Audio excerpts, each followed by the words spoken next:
Know that while you were scrolling through your phone today, America added $69,714 to the national debt?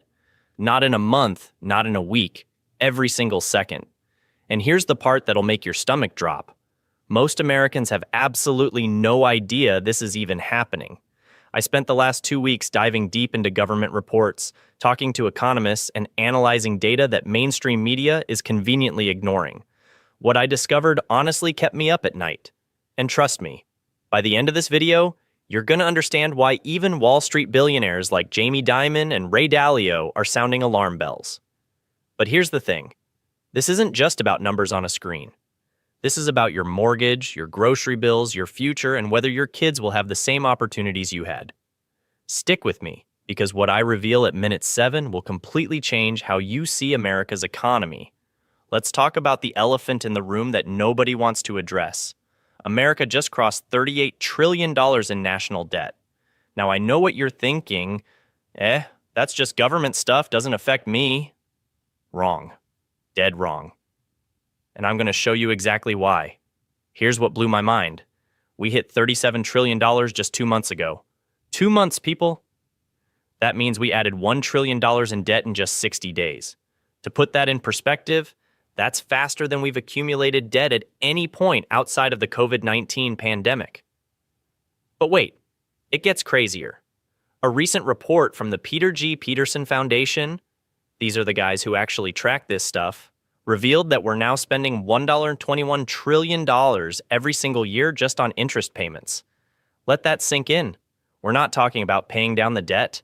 We're talking about just the interest. You know, like when you only pay the minimum on your credit card? Yeah, America's doing that, but with trillions. Here's the kicker that most people don't know. Back in 2021, the government was paying an average interest rate of 1.61% on its debt. Sounds manageable, right? Well, guess what? As of October 2025, that rate has more than doubled to 3.36%. And listen up, because this is where it hits home. Every time that interest rate goes up by just 1 percentage point, it costs taxpayers billions more in debt payments. Now here's a story that'll make this real for you. I recently spoke with Mark, a 42-year-old construction manager from Ohio. Good guy, works hard, pays his taxes. He told me something that stuck with me. I've been trying to refinance my house for 6 months now, but mortgage rates keep climbing. My buddy at the bank told me it's because the government is borrowing so much money that it's driving up interest rates for everyone else. And you know what? Your buddy's right, Mark. When the government borrows trillions, it crowds out private borrowing, which means you pay more for your mortgage, your car loan, even your credit cards.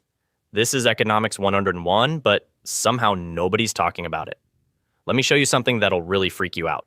According to Moody's Analytics, and I'm not making this up, 22 out of 50 U.S. states are effectively in recession right now. Yeah, you heard that right. Their chief economist, Mark Zandi, told Fortune magazine that lower and middle-income households are literally hanging on by their fingertips. But here's what's wild. When you look at the national numbers, everything looks fine. GDP growth is 3.8%, unemployment is 4.3%. So what's going on? How can the national economy look healthy while nearly half the states are contracting? Here's the truth they're not telling you. There's a massive disconnect between what the wealthy are experiencing and what regular Americans are going through. Think about it like this. If Bill Gates walks into a room full of homeless people, on average, everyone in that room is now a millionaire. That's basically what's happening with our economic data. Recent private surveys paint a completely different picture than government statistics. The Conference Board found that people earning between $25,000 and $35,000, so basically lower-income Americans, feel worse about the economy now than they did during the worst of the inflation crisis back in April. And get this, nearly 20% of survey respondents said jobs are hard to get, with 25% expecting the job market to get even tougher. Here's a personal story that hit me hard. My cousin Sarah, super smart woman, has a master's degree, told me last month that she's been applying to jobs for 4 months straight. 4 months. She sent out over 200 applications and only got 3 interviews. This is someone who, 5 years ago, would have had companies fighting over her. Now let's talk about something that should terrify every single American: household debt. Brace yourself for this one. Since late 2019, American households have accumulated an additional $4.4 trillion in debt. That brings the total household debt to a record-breaking $18.59 trillion as of September 2025. But here's where it gets really scary. You know those credit card bills that keep piling up? Americans aren't just carrying more debt, they're struggling to pay it back. According to the New York Federal Reserve, the share of people with serious delinquencies, that means you haven't paid your credit card bill in over 90 days, is at the highest level in over a decade. And listen to this specific data point that made my jaw drop. Auto loan delinquencies have jumped by 1.6 percentage points over the past year, reaching 11.4% in the fourth quarter of 2024. That's the highest it's been in 13 years. What does that mean? It means people can't afford their car payments anymore. I talked to a financial advisor last week. His name's Robert, been in the business for 25 years, and he told me something chilling. I'm seeing clients who make $75,000 a year living paycheck to paycheck. These aren't irresponsible people.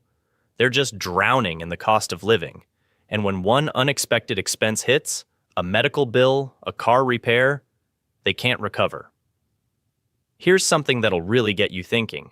Multiple credit rating agencies have downgraded America's debt rating in 2025. Moody's, Fitch, Standard & Poor's, they've all said the same thing. America's fiscal situation is unsustainable. Now, why should you care about credit ratings? Think of it like this. When your personal credit score drops, you pay higher interest rates, right? Same thing happens to countries. When America's credit rating drops, we have to pay more interest on our debt, which means higher taxes for you or cuts to services you depend on. Maya McGuinness from the Committee for a Responsible Federal Budget said something that really stuck with me. Social Security and Medicare are just 7 years from having their trust funds depleted, and you don't hear anything from our political leaders on how to avoid such a disaster. 7 years, folks. That's 2032. If you're planning to retire in the next decade, you better be paying attention to this. Because when those trust funds run dry, benefits get cut. It's that simple. Now here's where things get even more interesting. You might be thinking, okay, but if the economy's so bad, why is the stock market doing well? Great question. And the answer reveals something disturbing about where we're heading. A recent UCLA Anderson School analysis warned that we could be heading into something called stagflation. And that's economist speak for the worst of both worlds. It's when you have high inflation and economic decline at the same time. The last time America experienced this was in the 1970s, and trust me, it was brutal. Here's why this matters. Tariffs are raising prices on imported goods.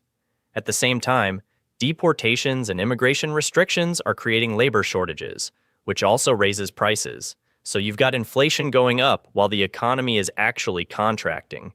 It's like getting punched from both sides. And here's something that should make you nervous. If the Federal Reserve tries to fight inflation by raising interest rates, it'll make the economic slowdown even worse. But if they don't raise rates and let inflation run wild, your money becomes worthless. It's a lose-lose situation. Let me hit you with something that's not being reported widely enough. JP Morgan research recently said there's a 40% probability that the US will enter a recession by the end of 2025. Now, they lowered it from 60%, but think about that. 4 out of 10 chance we're heading into a recession. But here's what keeps me up at night. Even if we avoid a technical recession, we're looking at what economists call subpar growth. That means slow job creation, stagnant wages, and reduced opportunities. It's not a collapse, but it's also not progress. The jobs data is telling us something crucial. In March 2025, the last business day saw a hires rate of just 3.4%. That sounds technical, but here's what it means. Companies aren't hiring. And historically, when the hires rate drops like this, layoffs follow. It happened before the 2001 recession. It happened before 2008. And it could be happening again. Now, let's talk about something that hits everyone: inflation. The latest data shows headline inflation at 2.7% as of July 2025. But core inflation, the one that excludes food and energy, is at 3.1%. That's still well above the Federal Reserve's 2% target. But here's what the inflation numbers don't tell you. When you go to the grocery store, does it feel like inflation is only 2.7%? Of course not. Because food prices, energy prices, rent, the things you actually spend money on, are going up way faster than the official inflation rate suggests. I recently saw a survey where 70% of Americans said they're concerned about rising grocery prices. And here's the brutal truth. The Institute of Grocery Distribution predicts food price inflation will increase by nearly 5% in 2025. That's on top of the 40% increase we've already seen over the past 5 years. Let me tell you about Jennifer, a single mom I met at a community event. She told me she used to spend $150 a week on groceries for her family. Now, she's spending $240 for the exact same items. That's a 60% increase in just 3 years. And she's not alone. Here's something that's going to blow your mind.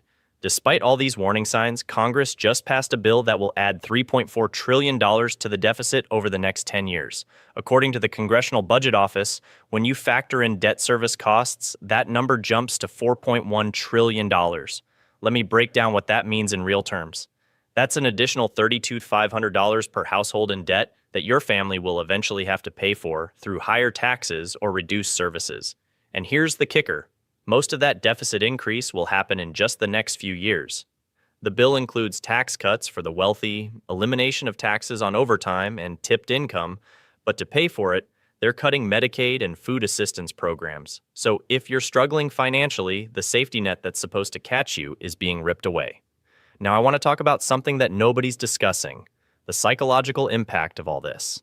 A recent Federal Reserve survey found that Americans believe there's only a 44.9% chance of finding a new job if they're currently unemployed. That's the lowest reading on record since the survey began in 2013.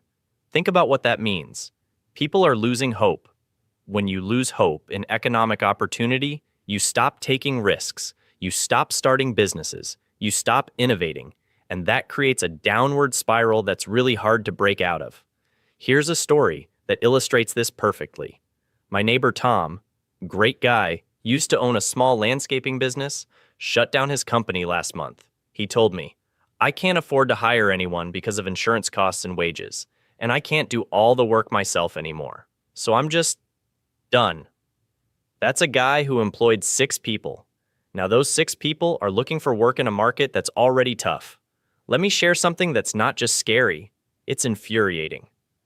While ordinary Americans are struggling with debt, the Congressional Budget Office projects that federal debt held by the public will reach 156% of GDP by 2055.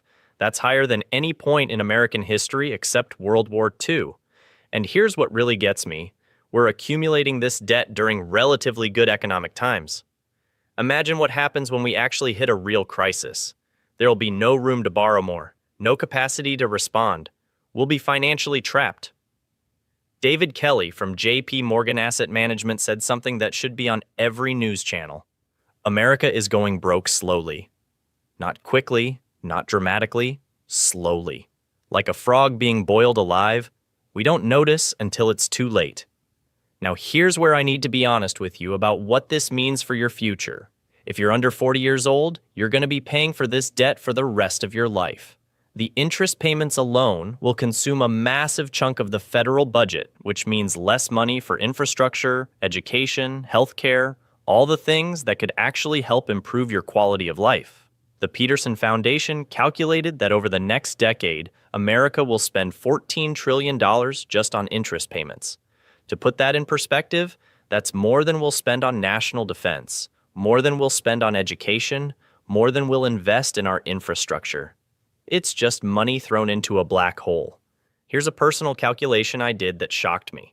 If you're a 30-year-old right now making $50,000 a year, by the time you retire, you'll have paid approximately $280,000 in extra taxes just to service the national debt.